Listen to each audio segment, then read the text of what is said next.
YouTube education students, मैं आपको बता दूं ये video 5 year plan and it's related MCQs पे बेस्ड है। इसमें आपको 5 ईयर प्लान के सारे introduction, basic points and related MCQs मिलेंगे जो आपके कॉम्पिटिटिव एग्जामिनेशंस में काफ़ी हेल्पफुल होंगे। ये video English medium and Hindi medium दोनों के स्टूडेंट्स के लिए आने वाले competitive examinations like UPSC, state PCS, railway, banking और भी कई सारे एग्जामिनेशंस में हेल्पफुल होगा। So please like and subscribe this video and so that you'll get more videos like this. Okay, so let's start with the discussion of 5-year plan.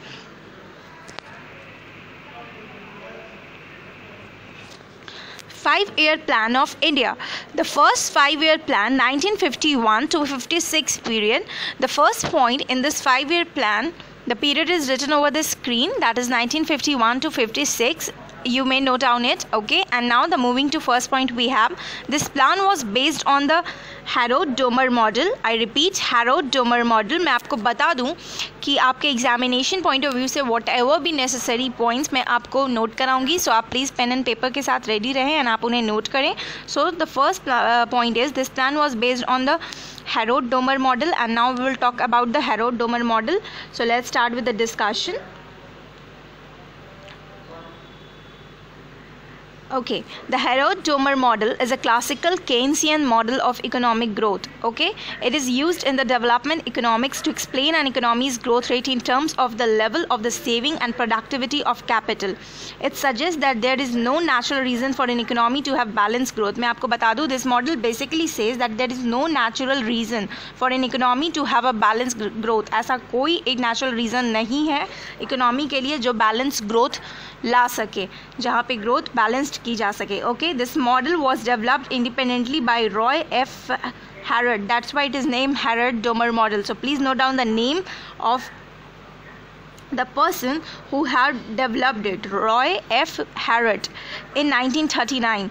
Okay, and Yves Domer in 1946. I repeat, Roy F. Harrod in 1939 and Yves Domer in 1946. Now we will talk about that what is the key points in this Harrod-Domer model.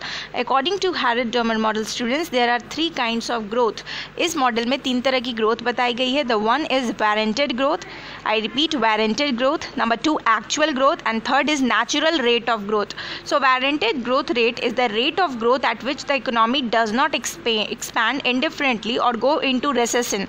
ये एक ऐसा growth है जहाँ पे ये कहा गया कि इकोनॉमी इससे ज़्यादा तक नहीं फैल सकती. Okay, now actual growth is the real rate increasing in the countries GDP per year, like you can see GDP और national gross domestic product, that is NDP. Now the third type of growth is natural growth is the growth an economy required to maintain full employment. एक ऐसा growth जहाँ पे economy full employment rate को require करती है. For example, if a labor force grow at 3% per year, suppose that अगर एक labor force 3% per year तक increase करता है या grow करता है, then to maintain the full employment, then economy's annual growth rate must be 3%. तब जाके एक balance growth होगा. That's why it is said there is no a natural reason for an economy to have a balanced growth. Okay, now this is all about the Harrod-Domer model. I hope आप समझ गए होंगे and इसके key points हैं important, name of the Harrod-Domer model developer. So आप उसे भी note कर लीजिए. Now we will talk about again second point of the 5-year plan's first plan, that is जो कि आप screen पे अभी देख रहे हैं. This plan emphasis toward improvement in agriculture, production, irrigation, price stability, power and transport. ये एक ऐसा प्लान था जो फोकस करता है, बेसिकली इसके हाईलाइटेड पॉइंट्स हैं agriculture, productions, irrigation, price stability, power and transport. ये इन सेक्टर्स को बेसिकली कवर अप करता है. Moving to third we have this plan proved a success and agriculture production increase dramatically. ये प्लान एक proved successful prove हुआ और agriculture production में ड्रामेटिकली चेंज आया और वो काफ़ी हद तक इंक्रीज़ हुआ. Moving to fourth point we have major dam projects of Bhakra Nangal, Hirakud and Mittur Dam were started during this plan period. मैं आपको बता दूँ, these 3 points are very important. These 3 name of the dam which was started in the first 5-year plan, that is Bhakra Nangal, Hirakud and Mittur Dam. I repeat, Bhakra Nangal, Hirakud and Mittur Dam. Please note down this. Now point number 5. By the end of this period, In 1956, 5 Indian Institutes of Technology, that is IIT, were also started. This is an important point. आपसे पूछा जा सकता है that during first 5-year plan, how many IITs were set up? So you have to know the answer. That is 5 IIT. And now moving to, and the period was 1956. So आप इसे note कर लें. Now moving to 6, we have community development projects were started. Under this, community development programs or projects were also started. Now moving to next slide, we have second 5-year plan for the period of 1956 to 61. So आप इसे note करें. First the second year plan period 1956 to 61, and now we have the first point. This plan followed by Mahalanobis model. I repeat, Mahalanobis model and economic development model. So अगर बात की गई है that this model is based on Mahalanobis model, so we will talk about it in it. So let's start with the discussion of Mahalanobis model. Okay. Now, the Feldman-Mahalanobis model is a neo-Marxist model of economic development created independently by Soviet economist G.A. Feldman in 1928. I repeat the name of the person who created this model, G.A. Feldman in 1928. Please आप इसे note करें. An Indian statistician, Prashant Chandra Mahalanobis, and another name is statistician, जो कि Indian statistician है, Prashant Chandra Mahalanobis in 1953. आप इसे note कर लें. Okay, and now we will see about Mahalanobis become essentially the key economist of India's second 5-year plan. And मैं आपको बता दूँ, this model highlights the fact that the essence of the model is shift in the pattern of industrial investment toward building up a domestic consumption goods sector. Thus, the strategy suggested in order to reach a high standard in consumption investment in building a capacity in production of capital goods is firstly needed. मैं आपको बता दूँ, ये model basically focus करता है industrial sector पे कि कैसे उसकी ग्रोथ होनी चाहिए, डोमेस्टिक कंजम्पशन को कैसे इंक्रीज़ करना चाहिए सो दैट इंडस्ट्रियल सेक्टर की ग्रोथ हो सके, उनमें डेवलपमेंट आ सके, चेंज आ सके. So this is all about this model. Now we will talk about again, we will back to slide and we will see the second point of second 5-year plan. Okay, so let's start with the discussion. This plan paid major emphasis to domestic production of industrial products and rapid industrialization. मैंने आपको अभी बताया कि इस Mahalanobis model में भी यही बात की गई है कि डोमेस्टिक ग्रोथ को इंडस्ट्रीज़ की डोमेस्टिक ग्रोथ को इंक्रीज़ करना चाहिए एंड इंडस्ट्रियलाइजेशन के बारे में. So basically the second point is same. This plan paid major emphasis to domestic production of industrial projects and rapid industrialization. Moving to third, we have steel plants at Bhilai, Durgapur and Rourkela were established during this plan. जैसे कि first 5-year plan में 5 IIT set की गई, 3 तरह के dams बनाए गए, उसी तरह सेकेंड 5-year plan में भी 3 स्टील प्लांट्स को सेटअप किया गया. सो आप उनके नेम नोट करें, ये आपके एग्जामिनेशन में आते हैं. Bhilai, Durgapur and Rourkela. Okay. Now moving to fourth point, we have the target growth rate of this plan was 4.5% and the actual growth rate was 4.27%. मैं आपको बता दूं, जो ग्रोथ रेट एस्टिमेट की गई थी सेकेंड 5-year plan की वो थी 4.5, बट जो एक्चुअल में ग्रोथ हुई वो थी 4.27%, जिससे साफ पता चलता है कि जो टारगेटेड ग्रोथ थी वहाँ तक हम नहीं पहुँच पाए और हमारा ग्रोथ आधे में ही 4.27% पे ही रह गया. Okay. Now we will move to third 5-year plan for the period 1961 to 66. I repeat, third 5-year plan 1961 to 66. Students, आप पीरियड नोट करते चलिएगा कौन से पीरियड में कौन सा प्लान आया, बिकॉज आपके एग्जामिनेशंस में फैक्ट्स एंड फिगर ही पूछे जाते हैं. सो let's start with the discussion of first point. The third 5-year plan stress growth in agriculture industry. तो थर्ड 5-year plan जो था उसका मेजर जो फोकस्ड एरिया था वो एग्रीकल्चर और इंडस्ट्री दोनों थे. Second point, the plan aim to increase national income by 30% and agriculture production by 30%. Basically इस प्लान का एम ये था कि नेशनल इनकम जो हमारे कंट्री की है उसे 30% तक बढ़ाया जा सके एंड एग्रीकल्चर प्रोडक्शन को भी 30% तक बढ़ाया जा सके। Third point, India failed to achieve its target due to war with China in 1962 and Pakistan in 1965 and bad monsoon.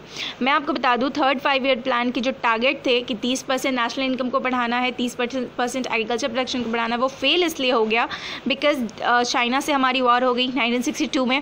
Please आप इस रीज़न को नोट करें with the assessment with the year that is given 1962 and Pakistan के साथ हमारा वार हुआ 1965। ये दो बेसिक रीजंस थे एंड एक थर्ड रीज़न भी था बैड मॉनसून। जो 3 फैक्टर्स मिलके हमारे टारगेटेड जो भी जीडीपी ग्रोथ रेट था उसको सक्सेसफुल होने से रोक दिया और वो अनसक्सेसफुल हो गया। Okay, moving to fourth point, we have the target growth rate of this plan was 5.6% but the actual growth rate was 2.4%। मैं आपको बता दूं कि जो target growth rate this third 5 year plan की गई थी वो थी 5.6%, बट जो एक्चुअल में ग्रोथ हुई वो थी 2.4%। तो आप देख रहे हैं कि जो वॉर हुआ चाइना एंड पाकिस्तान के साथ या बैड मॉनसून के कारण कितना हमारे ग्रोथ रेट पे इम्पैक्ट आया कि जो 5.6 एस्टिमेट की गई वो एक्चुअल में 2.4 जो कि बहुत ही कम है ये हुई थी। Okay, now moving to 3 annual plan 1966 to 69। Students आपके स्क्रीन पे नेक्स्ट स्लाइड पे लिखा हुआ है 3 annual plan and the period is given 1966 to 69। So let's start with the discussion. Point number 1, due to miserable failure of third plan the government was forced to declare plan holidays from 1966 to 67, 1967 to 68 and 1968 to 69। Due to miserable failure of third plan, मैंने आपको बताया third 5 year plan completely fail हो गया due to war with China, Pakistan and bad monsoon. So इसके वजह से जो हमारा 3 एनुअल प्लान्स आया। ओके, एंड हमारा प्लान हॉलीडेज लाया गया for the period of 1966 to 67, 67 to 68 and 68 to 69। So आप इसे प्लीज़ नोट करें कि प्लान हॉलीडे कब आया था और किस पीरियड के लिए आया था। पॉइंट नंबर 1 प्लीज़ आपकी स्क्रीन पे नोट कीजिए। Point number 2, 3 annual plans were drawn during this period. 3 annual plan इस 3 एनुअल प्लान्स सेटअप किए गए 1966 टू 69 के पीरियड में। And third, equal priority was given to agriculture, its allied activities and industrial sector. Agriculture और industrial दोनों को sector को equal priority दी गई और उसके एलाइड एक्टिविटीज़ को भी इस 3 एनुअल प्लान में। Okay, moving to fourth slide, we have fourth 5 year plan that is for the period 1969 to 74। हर 5 ईयर प्लान के आप पीरियड को नोट करते जाइएगा बिकॉज ये आपके एग्जामिनेशंस में पूछे जा सकते हैं।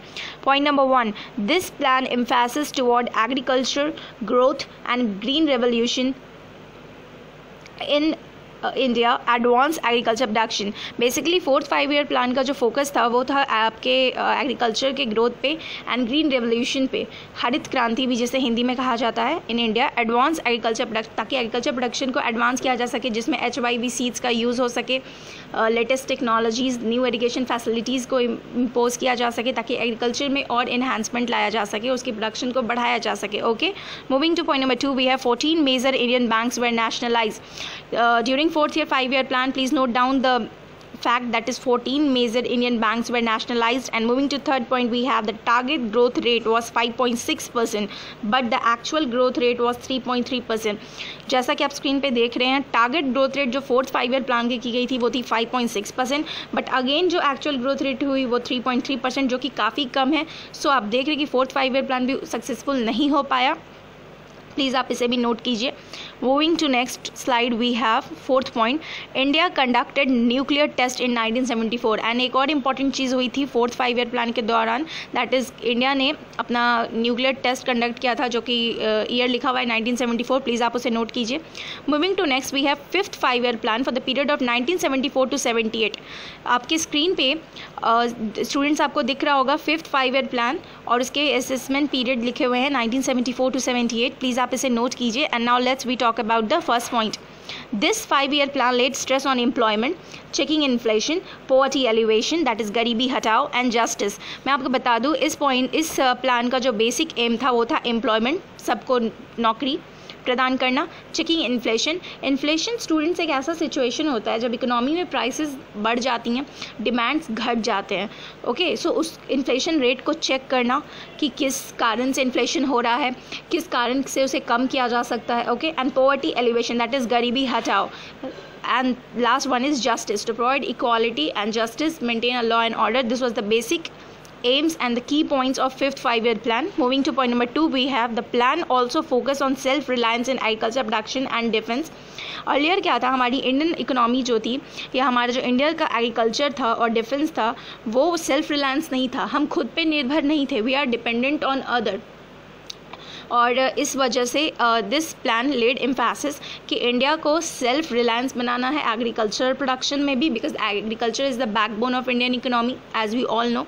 और हमारा 75% तक जो इंडिया का एक जीडीपी में कंट्रीब्यूशन वो एग्रीकल्चर सेक्टर से ही होता है and it is a backbone of other 2 sector also. That's why उसको सेल्फ रिलायंस बनाना, और डिफेंस जो हमारा आर्मी सेक्टर है उसमें भी हमें सेल्फ रिलायंस बनना है. ये 5-year प्लान का बेसिक मोटो था. Moving to third, we have the Indian national highway system was introduce. इस प्लान के दौरान ही इंडियन नेशनल हाईवे का सिस्टम भी इंट्रोड्यूस किया गया first time. Fourth, minimum need programme was launch. 5-year plan में एक नई चीज़ आई, मिनिमम नीड प्रोग्राम को लॉन्च किया गया. So let's talk about the minimum need programme students.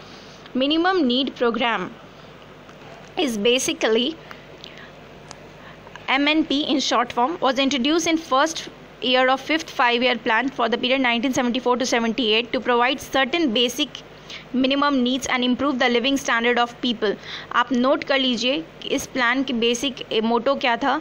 To provide certain basic minimum needs and improve the living standard of people. It aim at social and economic development of community, particularly the underprivileged and under served population. जो भी गरीब लोग हैं या under privilege लोग हैं उनको basic amenities life की देना, मिनिमम नीड्स प्रोवाइड करना and improve standard of living. क्योंकि गरीब भी जब होती है तो स्टैंडर्ड ऑफ लिविंग भी ऑब्वियसली लो ही होता है पीपल का, तो उसको अबव पॉवर्टी लाइन लाना, ये बेसिकली मिनिमम नीड प्रोग्राम का स्कीम था जो 5th 5-year प्लान में लॉन्च किया गया या इंट्रोड्यूस किया गया भी आप बोल सकते हैं.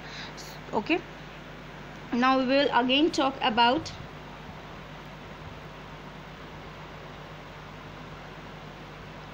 After that 5th 5-year plan में हमने MNP की बात की, that is minimum need programme. अब हम बात करेंगे आगे point number 5. When Janata Party government come to power, it terminated the plan in the 4th year itself, that is 1978. Janata party जब आई तो उसने खुद ही इस प्रोग्राम को एलिमिनेट कर दिया या टर्मिनेट कर दिया. And moving to 6 point is that the target growth rate was 4.4% and the actual growth rate was 5%. आप देख रहे हैं स्क्रीन पे जो टारगेट ग्रोथ रेट था वो 4.4% था, बट जो एक्चुअल ग्रोथ हुआ वो 5% था, विच इज़ वेरी गुड क्योंकि ये आपके डेवलपमेंट को क्लियरली शो अप कर रहा है. सो परसेंटेज को आप प्लीज़ नोट कीजिए, the fact and figure. Moving to next, we have rolling plan 1978 to 1980. Now let's talk about it. The Janata Party government rejected the 5th 5-year plan and introduced a new 6th 5-year plan, that is 1978 to 1983 period. This plan was again rejected by the Indian National Congress government when it came to power in 1980 and a new 6th plan was made. The earlier one was subsequently referred to as rolling plan. Rolling plan concept was coined by Gunnar Myrdal. आप नाम note कर सकते हैं screen से, Gunnar मायर्डल. Okay, मायर्डल आप note कीजिए इसे. मैं आपको बता दूं जब जनता पार्टी ने रिजेक्ट किया 5-year प्लान को और एक न्यू इंट्रोड्यूस किया 6th 5-year प्लान. आप 6th 5-year के प्लान आप देख रहे हैं स्क्रीन पे 1978 to 1983. But this plan was again rejected by Indian national Congress government. जब कांग्रेस की सरकार आई तो उन्होंने इसे रिजेक्ट कर दिया. And when it come to power in 1980 once again and a new 6th plan was made. The earlier one was subsequently referred as a rolling plan. तो जो पहले जनता पार्टी ने अनाउंस किया था उससे का नाम हो गया रोलिंग प्लान. ओके, सो अगर कोई आपसे पूछता है व्हाट इज़ रोलिंग प्लान तो बेसिकली आप बताएंगे कि जनता पार्टी ने एक नया 6th 5-year प्लान अनाउंस किया for this period and particularly Indian national Congress ने उसे रिजेक्ट कर दिया. एंड आफ्टर रिजेक्शन एक न्यू 6th 5-year प्लान आया जो कि पीरियड था 1980 to 85 एंड जो रिजेक्टेड हो गया जिसे जनता पार्टी लाई थी उसको हम रोलिंग प्लान बोलते हैं. Okay, now moving to next, we have 6th 5-year plan that is for the 1980 to 85 period. Next slide में आप देख रहे हैं point number 1.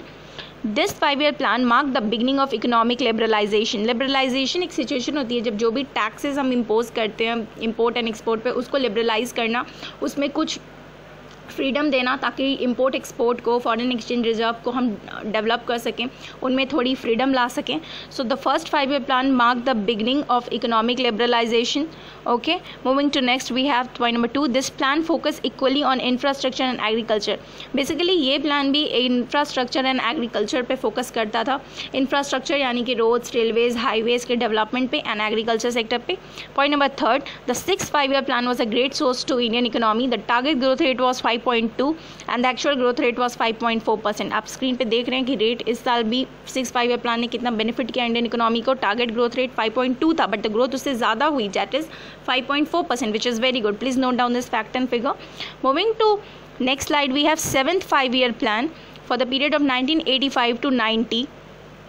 The first point, this 5-year plan aimed to increase economic productivity, production of food grains and generating employment. इस plan का basic aim ही था economic productivity, that is agriculture production को बढ़ाना, production of food grains and generating employment, सबको नौकरी प्रदान करना. Moving to next point, we have Jawahar Rozgar योजना was launched in 1989. एक नया स्कीम 7th 5-year plan में भी लाया गया, दैट इज़ जवाहर रोजगार योजना was launched in 1989. So let's start with the discussion. आप पहले तो जवाहर रोजगार योजना का ईयर याद कर लें 1989 या नोट कर लें. And now we will talk about the Jawahar Rozgar Yojana. Okay, so students, Jawahar Rozgar योजना was launched in April 1, 1989 by merging National Rural Employment Program NREP and Rural Landless Employment Guarantee Program RLEGP. I repeat, National Rural Employment Program NREP and Rural Landless Employment Guarantee Program RLEGP को मर्ज करके जवाहर रोजगार योजना बनाया गया. सो ये important है आपके लिए, सो आप इसे दोनों को नोट करें. Now moving to next we have, so this was a consolidation of the previous employment program and it was largest national employment program of India at that time, with the general objective of providing 90 to 100 day employment per person, particularly in backward district. Okay, basically इस programme का main motto ये था कि 90 to 100 day की employment हर आदमी को प्रदान करनी है जो गरीबी रेखा से नीचे है. ओके, एंड दो प्रोग्राम्स को मर्ज करके इसे बनाया गया था और ये उस वक्त की, जैसे 7th 5-year प्लान के पीरियड की, ये सबसे बड़ी नेशनल एम्प्लॉयमेंट प्रोग्राम थी. ओके, सो आप इस बेसिकली जवाहर रोजगार योजना के बारे में आप 3 चीज़ जान लीजिए. सबसे पहले ये 2 स्कीम्स को मिला के बना था, NREP एंड RLEGP. मैंने NREP एंड RLEGP दोनों का फुल फॉर्म आपको नोट कराया है. मूविंग नेक्स्ट, मैं आपको बता दूं इस पर्टिकुलर योजना में 90 to 100 डे की एम्प्लॉयमेंट हर इंसान को पर पर्सन देने की प्रॉमिस की गई थी जो गरीबी रेखा से नीचे है, और ये उस वक्त का सबसे बड़ा नेशनल एम्प्लॉयमेंट प्रोग्राम था. Okay, let's back to slide students.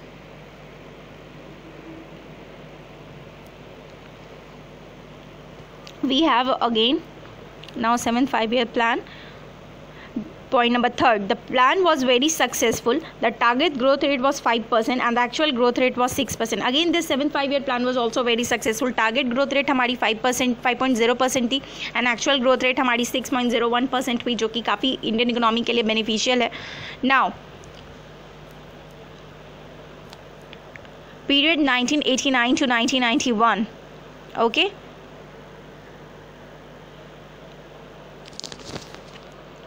first point number 1, no 5-year plan was implemented during this period due to political instability. इस पीरियड में कोई भी प्लान नहीं लाया गया, पॉलिटिकल इंस्टेबिलिटी की वजह से कोई भी नया प्लान इम्प्लीमेंट नहीं किया. Point number 2, only annual plans were made for the period between 1990 and 1992. सिर्फ एनुअल प्लान ही बनाया गया इस दौरान. Point number 3, in 1991 India faced a crisis in foreign exchange. Okay, reserves, left with reserves of only about $1 billion at the time. Dr. Manmohan Singh launched India's free market reform that bought the nearly bankrupt National Bank from the edge. It was the beginning of privatization and liberalization in India. Okay, so 7th 5-year plan के बाद during this period 89 to 1991 ये 3 चीज़ें हुई. कोई भी no 5-year plan कोई भी implement नहीं किया गया पॉलिटिकल इंस्टेबिलिटी की वजह से. सिर्फ एनुअल प्लान्स को लाया गया for the period 1990 and 1992.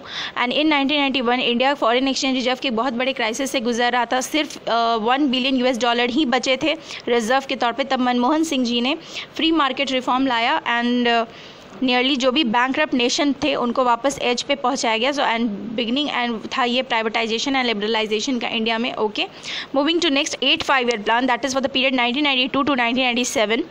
The first point, the 8-5 plan aim toward modernisation of industry. जो हमारा 8-5 प्लान था वो बेसिकली इंडस्ट्रीज़ के मॉडर्नाइजेशन, उनके डेवलपमेंट पे बेस्ड था, कैसे उनमें सुधार लाना चाहिए, नई तकनीकी यूज़ करनी चाहिए।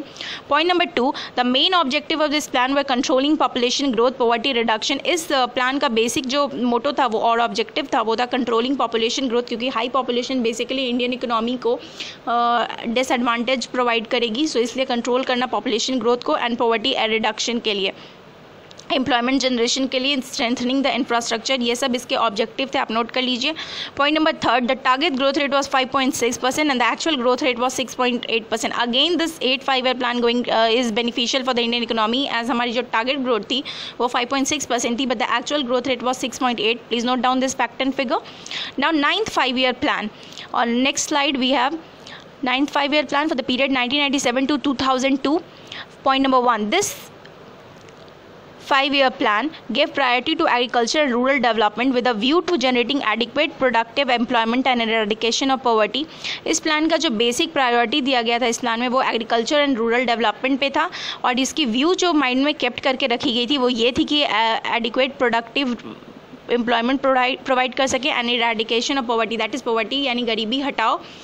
बेसिकली ये फोकस करता था गरीबी हटाने पे। Point number 2, accelerating the growth rate of economy with stable prices.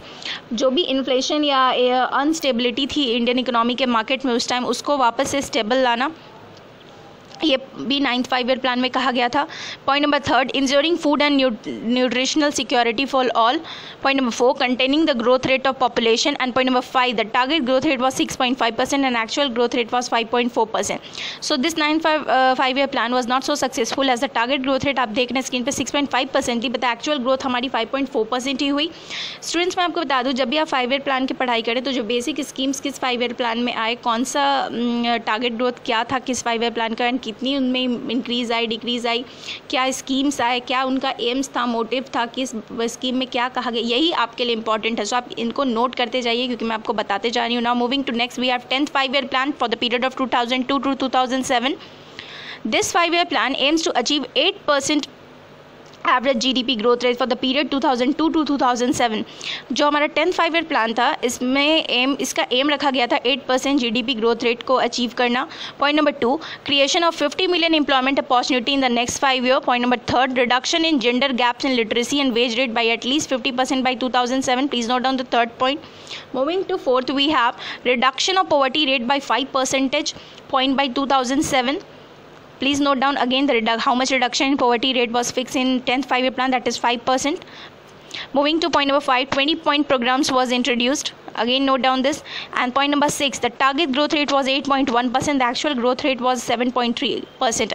Again 10th 5-year plan was not so successful, as जो हमारी target growth rate थी वो 8.1% थी, but the actual growth हमारी 7.3% हुई. Now moving to next slide, we have 11th 5-year plan for the period 2007 to 2012. First point, accelerate growth rate of GDP from 8% to 10% and then maintain at 10% in the 12th plan in order to double per capita income by 2016-17. जो growth rate दिए हुए हैं please आप उन्हें screen से note कीजिए. Point number 2, Rajiv Arogya Seri health scheme was launched. The new thing is that in 11th 5-year plan Rajiv Arogya Sri health scheme launch की गई. इसके बारे में हम आगे बात करेंगे. Let's move to third point, that is create 70 million new work opportunity. इसमें 70 million न्यू वर्क अपॉर्चुनिटीज़ को क्रिएट किया गया. सो पॉइंट नंबर 2 पहले आप नोट कर लीजिए कि एक नया स्कीम जो 11th 5-year प्लान में आया वो था राजीव आरोग्य सेरी हेल्थ स्कीम. इसके बारे में मैं आपको बताऊंगी. Moving to next, we have create 70 million new work opportunity. 70 million नई वर्क अपॉर्चुनिटीज़ लाई गई, इसको भी आप नोट कीजिए. Moving to fourth, we have reduced educated unemployment to below 5%. Point number 5, increase forest and tree cover by 5 percentage points. And point number 6, raise the sex ratio for age group 0 to 6 to 935 by 2011-12 and by 950 by 2016-17. ये 6 चीज़ें आपके 11th 5-year plan में आपको पढ़नी है. So let's start with the discussion of Rajiv Arogya Sri health scheme जो कि 11th 5-year plan में लाई गई थी. ओके, राजीव आरोग्य सेरी स्कीम जो है वो स्पॉन्सर्ड की जाती है स्टेट गवर्नमेंट की तरफ से. ओके, एंड इसका बेसिक जो डिस्क्रिप्शन है इसका मैं आपको बता दूं. The state to provide medical assistance to the families living below poverty line for the treatment of serious elements such as cancer, kidney failure, heart and neurosurgical diseases requiring hospitalization and surgery therapy. Available network of government hospitals do not have the requisite equipments, facility or the specialist pool of doctor to meet the state problem requirement for treatment of such disease. Large population of people, especially below poverty line, borrow money or sell their houses to pay for hospitalization. Presently, many people suffering from such diseases are approaching the government to provide assistance to meet hospitalization expenses for surgical procedures. मैं आपको बता दूं, basically इस scheme में होता ये है कि जो भी हमारी गरीब लोग हैं जो पॉवर्टी लाइन से नीचे हैं उनको प्रॉपर मेडिकल फैसिलिटीज़ दी जाती है, उन्हें सारे सुविधाएं दी जाती हैं जो for against the serious diseases like cancer, kidney failure और भी बहुत सारे neurosurgical treatments. So that's why Rajiv Aarogyasri scheme चलाई गई जहाँ पे हॉस्पिटल सेटअप किए गए गरीब लोगों के लिए. ओके, सो आपने ये पॉइंट भी बेसिकली समझ लिया है. Now we will let's discuss 12th 5-year plan. Okay, so let's start with the discussion of 12th 5-year plan. Point number 1, this 5-year plan aims to achieve 8.2% growth. Basically ये जो 5-year plan है हमारा वो 8.2% growth rate को achieve करना इसका M था. Moving to point number 2, achieve 4% growth in agriculture. Agriculture की जो ग्रोथ रेट अचीव करने की टारगेट रखी गई थी 12th 5-year प्लान में वो था 4%. So please note down. Moving to point number 3, reduce poverty by 10 percentage points by 2017. Point number 4, health, education and skill development, environment and natural resources and infrastructure development are the main focus areas of this plan. So, okay, now let's move to the next slide. We have the MCQs related to the 5-year plan. So let's start with the discussion. Point number 1, which of the following body approves the 5-year plan of India? So we have the 3 options: Planning Commission of India, B National Development Council, and point number 3 Finance Commission. So मैं आपको बता दूँ, Planning Commission basically programme को बनाता है, plan करता है कैसे प्लान बनना चाहिए. National development council is the right answer. So please आप उसे नोट कीजिए क्योंकि नेशनल डेवलपमेंट ही काउंसिल अप्रूव करता है 5-year प्लान को. And third is finance commission जो बेसिकली फाइनेंस रिलेटेड इश्यूज़ पर डिस्कशन करता है. Okay, point number okay now MCQ. Point number 2, plan holidays were declared after. Okay, so options are the first 5-year plan, the second 5-year plan, the third is third 5-year plan and the fourth year plan. So the right answer is the third 5-year plan. जो हमारा plan holiday लाया गया था वो third year plan के बाद लाया गया था.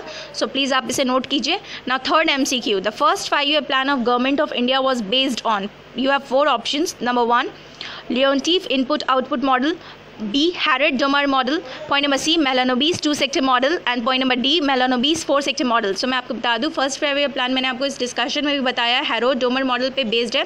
सो please write the correct answer. Moving to fourth MCQ, we have the 12th 5-year plan will be operated for the period. आपके स्क्रीन पे 4 ऑप्शन है: 2010 to 2015, 2011 to 2016, 2012 to 2017 and 2013 to 2018. So the correct answer is the 12th 5-year plan will be operated for the period 2012 to 2017. Please note down. Moving to 5th MCQ, we have in general our 5-year plan aim at making our country attain the status of. You have 4 options: A rich country, B self-sufficient country, C industrially advanced country and fourth developed country. So India is a developing country and इसे developed country बनाने के लिए ही 5-year plan का aim था. Okay, moving to so developed country is the right answer. Moving to 6, we have from which country India adopted the 5-year plan. So you have 4 options: A England, B USA, C Australia and D Germany. So the correct answer is England. So please note down. Now 7th, which area was given the top priority in the second 5-year plan? Okay, so number 1 option is agriculture, number 2 self-reliance, number 3 removing poverty and number 4th industry. So the industry is the students correct answer. Please आप इसे note कीजिए क्योंकि आपको इस discussion में भी मैंने बताया कि सेकेंड 5-year प्लान का जो बेसिक प्रायोरिटी थी वो इंडस्ट्री सेक्टर को दी गई थी. Now point number 8, which 5-year plan was terminated before the completion of its period?